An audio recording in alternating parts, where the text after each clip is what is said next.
Ahoj. No, vítajte pri tomto videu, z ktorým ťa pokúsim trošku nasmerovať, že ako si nahrať film do iPadu. Predovšetkým si chytíš si iPad,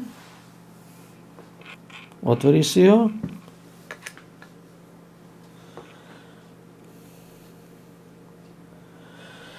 a nahrá si doň tento program VLC. To znamená, že pôjdeš do App Store,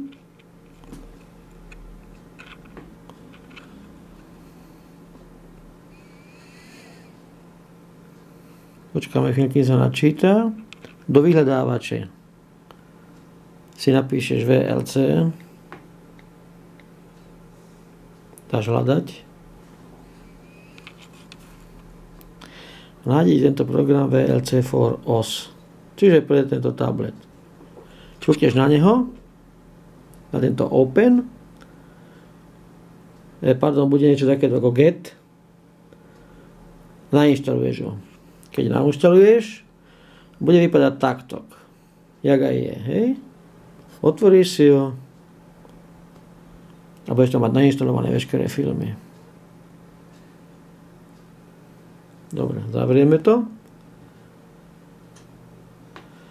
a ideme na to. Zapojíš káblik do iPadu, druhý koniec zapojíš do počítača. Ja mám v tomto prípade dva počítače, ale využijem teraz tento jeden. Hej? A pichneme ho dovnútra. V počítači by si mal mať nainštalovaný iTunes, jak som ti vravel. Zapojíš, samo by ti mal naskočiť. Vidíš, už je tam. Tu hore sa ti objaví, že máš zapojený iPad. Vidíš? Teraz naskočil. Zoberieš myšku, klikneš si na ňu a ťukneš si na aplikácie. Tu sa ti ukážu veškeré aplikácie, ktoré máš nainštalované. Myšou zoskroluješ úplne dole, tu, a tu vidíš VLC, ťukneš na neho. Tu vedľa máš nainštalované veškeré filmy. Napríklad tento, čo tu je, odinštalujem, z klávesne to dám delete, spýta sa, že vymazať, vymažeme, hej. Teraz, chceš tam nový film, hej? Takže spravíš.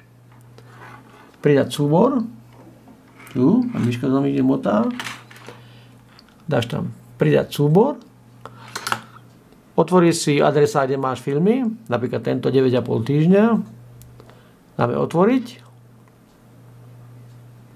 No, a počkáme, kým sa tam natiahne.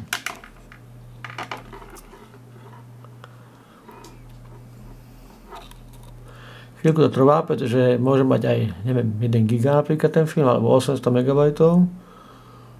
Trošku to trvá, pretože nakopíruje do počítača a zároveň sa on zosynchronizuje s iPadom. Nemusíš meniť vôbec tie rôzne prípony, pretože to VLCčko prečíta všetko. No. Takže pokiaľ sa ti dívam na toto, mi tu bude beží chat, teda nie je s tebou. No, už sa nám to nápucovalo. Vidíš, to 9,5 týždne. 9,5 týždne. Už sa nám dal nakopírovať do počítača. To znamená, že by sa mal už objaviť aj v iPade. Takže mrkneme sa do iPadu. Pozrieme ten program VLC. Dochádza mi baterka, aby ho porantalo. A už tu by sa ho mal tam vidieť 9,5 týždne. Vidíš, už je tam. Ťukneš na neho. Teda keď sa zadarí a pekne ti beží. Môže sa takto otočiť.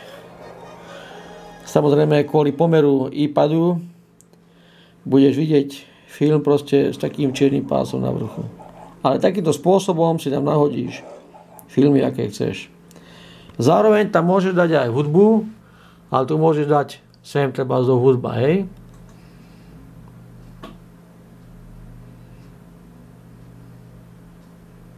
No. Takže filmy vieš, ako sú, musíš dávať do aplikácií a cez aplikáciu, ktorú máš nainštalovanú, to proste nasunieš. Čau, koniec videa, maj sa.